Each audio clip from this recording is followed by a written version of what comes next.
প্রথম অধিবেশন ছিল, সেই অধিবেশনে যেটা হলো আসলে রাষ্ট্রপতির ভাষণ কেন্দ্র করে যে ওয়াকআউটের বিষয়টা, সেই বিষয়ে আসলে মতামত নেব।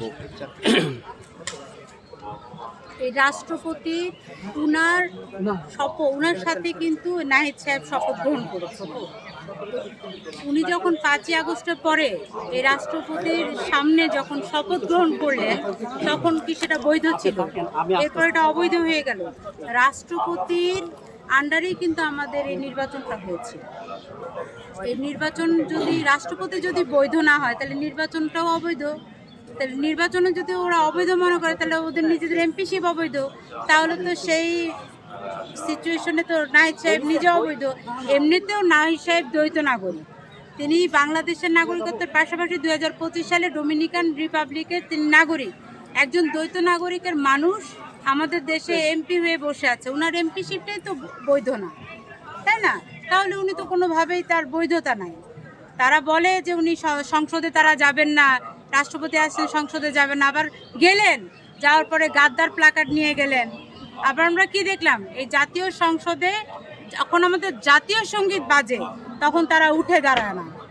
তারা কত বড় বেয়াদব, উঠে দাঁড়ালো না। যখন সবাই উঠে দাঁড়িয়েছে জাতীয় সঙ্গীতের প্রতি সম্মানে, তখন তারা উঠে দাঁড়িয়ে না। সেনাবাহিনীর লোক তাদেরকে বলে উঠে দাঁড়ান, উঠে দাঁড়ান। মির্জা ফখরুল সাহেব তাদের বলে উঠে দাঁড়ান, উঠে দাঁড়ান।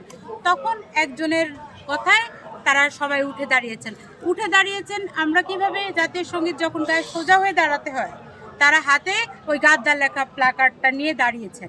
তাহলে ভাই গাদ্দার কারা? গাদ্দার এই যুদ্ধাপরাধী, এই রাজাকারের বাচ্চাগুলাই গাদ্দার। এনসিপি রাজাকারের যে বাচ্চা সেটা প্রমাণ করেছে। যখন তারা শাপলাকলি প্রতীক পেয়েছে, প্রতীকটা পাওয়ার পরে তারা জামাতের পকেটে ঢুকে গেছে, তাদের আব্বার পকেটে ঢুকে গেছে। তার মানে তারা গাদ্দার। এখন তারা আবার এই নির্বাচনটাতে ঠিকমতো হয়নি, তারা নিজেরা এই ভোটটা কারচুপির কারণে তারা এসেছে, জামাত ক্ষমতায় এসেছে। এই দেশদ্রোহী, এই রাজাকার বাহিনী আমাদের দেশে ক্ষমতায় আসতে চেয়েছিল, পারলো না। মানুষ তো সচেতন ছিল। তারপরে তারা কত নাটক করলো, তারা যাবে না সংসদে, সরকারি গাড়ি ব্যবহার করবে না, সরকারের কোনো সুযোগ সুবিধা ব্যবহার করবে না। কিন্তু একে একে সব গুটি গুটি পায় কিন্তু সরকারি গাড়িতে উঠছে, সরকারি প্রোটোকল নিচ্ছে, সংসদেও গেছে, গিয়ে আবার কুকুরের মতো কেউ কেউ করতে করতে সংসদে তাণ্ডব করে আবার ওয়াকআউট করেছে। আবার জাতীয় সঙ্গীতের সময় তারা দাঁড়ায়নি। বেয়াদব। বাংলাদেশের মানুষের উচিত এদেরকে আসলে ভীষণভাবে বয়কট করা।